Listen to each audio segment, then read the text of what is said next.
Cái này cho chanh vào để ăn. Ừ. Cây kháng sinh à? Cái bà bó nhặt bó như này bao tiền một năm? Thế là quá rẻ rồi bà. 15.000 cân.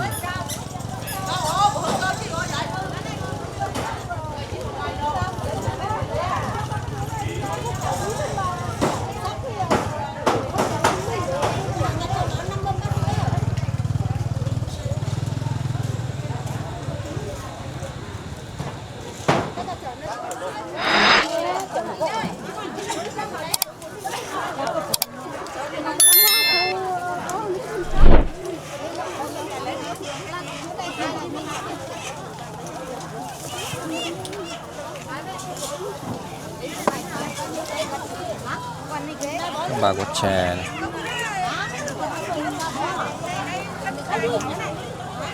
Thế là bánh gì đây không? Thịt heo à? Đó.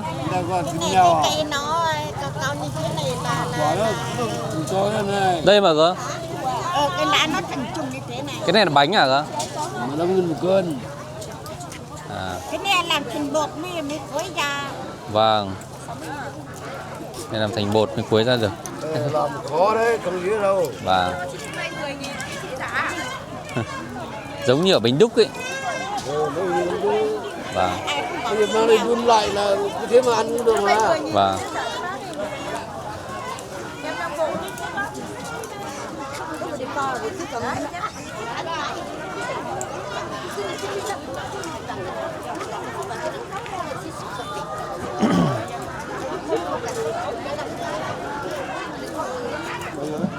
Cái bánh gì đây anh?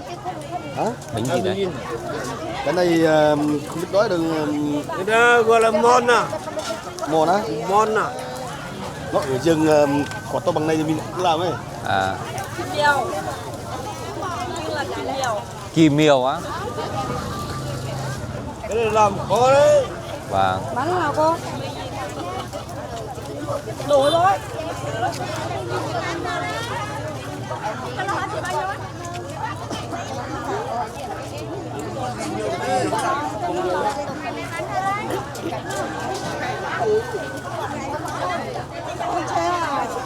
Cái cây gì chị?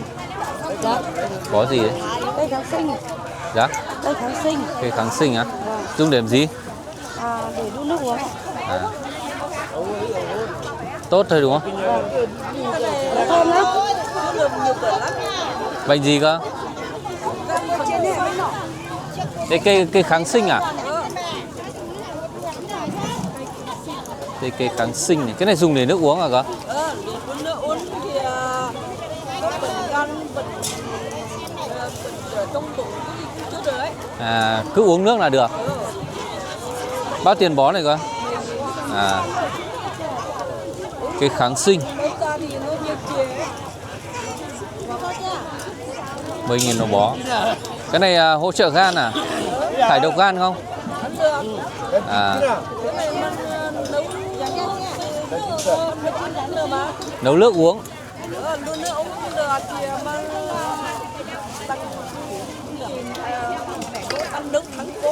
Nấu thắng cố cũng được. À. Thế nhà chị trồng à?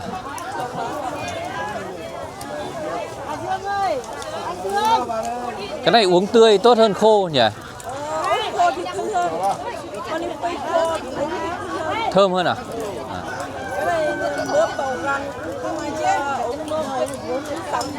Vàng da uống được không? À. Thế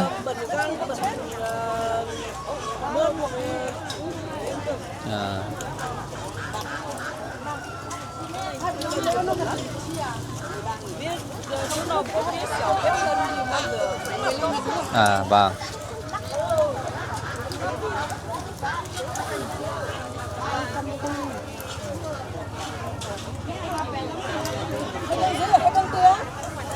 Không được. 2 cân rưỡi thì cân được. 2 cân rưỡi không có đâu. Giống rồi lo, lên tính rồi. Đấy, tính cho 2 cân rưỡi đấy nha. Cho tí hai xài tàu cũng nhanh chứ. Đó đó. Ôi. Nó đi chậu à. Đây về luộc nên ăn được cơ. Ừ. Cái Đây, này có nước đó ra, đúng. cái nước nó ra hay là băng sao lạnh. À, xào nên được à? Sao với măng chua, với chanh. À, xào với măng chua với chanh à? Ừ. Không có măng chua lấy chanh. Nó không bị vỡ ra cơ? Nó dai lắm chứ không? Cái này ăn dai lắm. À, Bây giờ mang luộc lại xong là để nó nguội rồi ăn, cho chanh vào ăn là được rồi. vâng. À, cái này vắt chanh vào để ăn. Hả? Cái này cho chanh vào để ăn.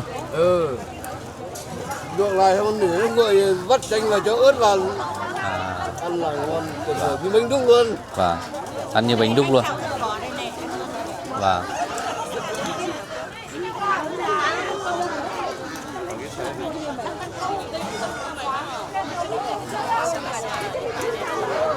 Cho con hình như nè. Xì bia.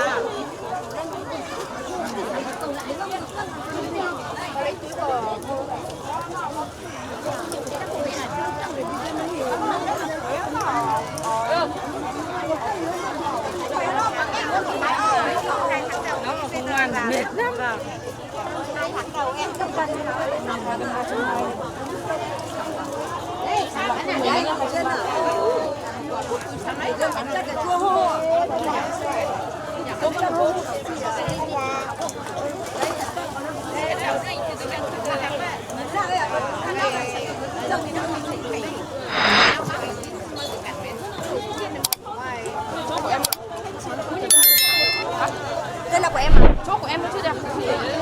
Số của bà.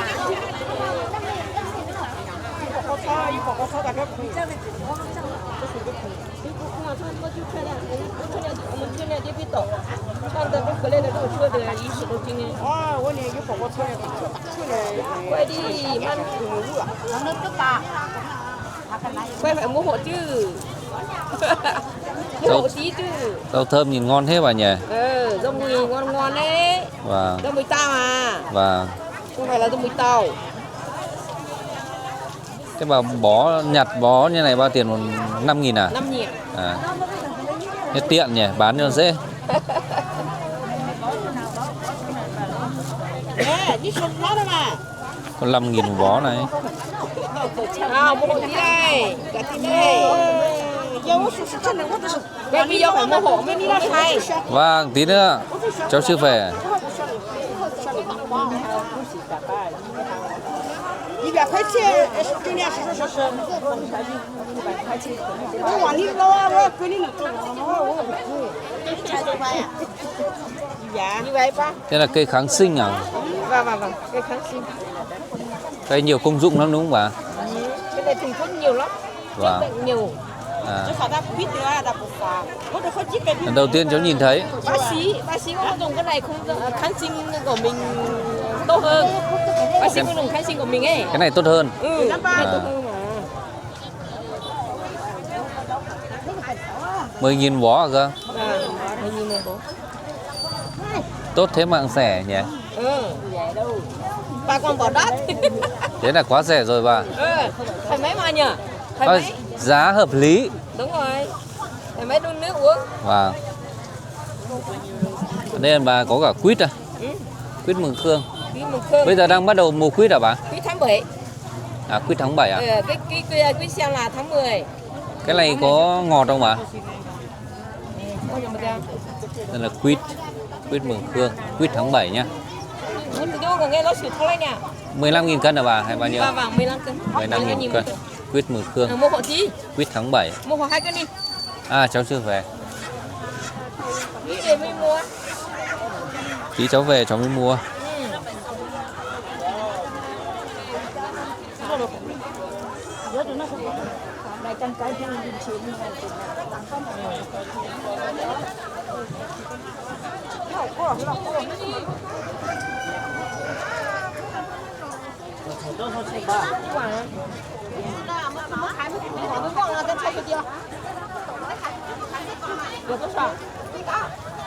Đi ngoài pha. Ê.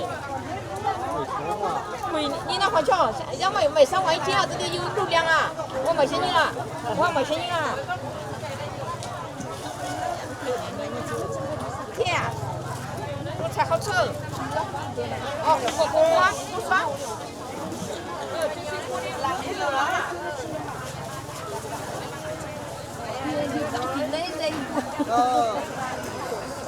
Các bà đang bày hàng ra để bán này.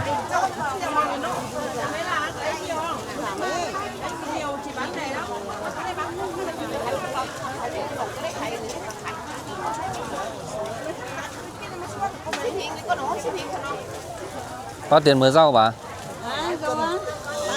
Lên 5.000 nữa. 5.000 một mớ. Giá cả hợp lý nhỉ.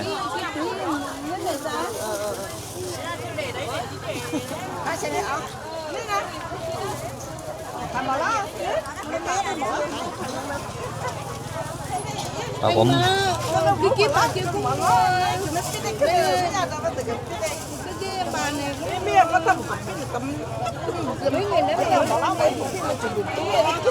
bảo quả mướp to thế nhỉ? Tuần trước mướp còn mấy bé, tuần này nó lại to rồi. Mướp này bán nào bà? Hả? Mướp bán như thế nào? Bán 15.000. 15.000 cân à?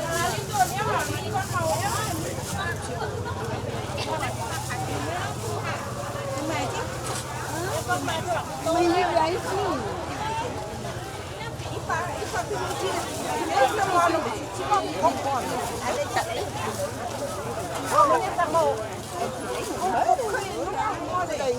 Đây, lên 5.000 bán nào đây cô?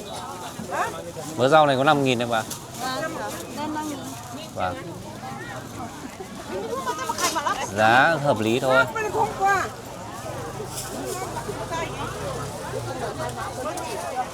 Thế cái bó to đấy là 10.000 à cơ? À. 10.000 bán cân thì 10.000 cân.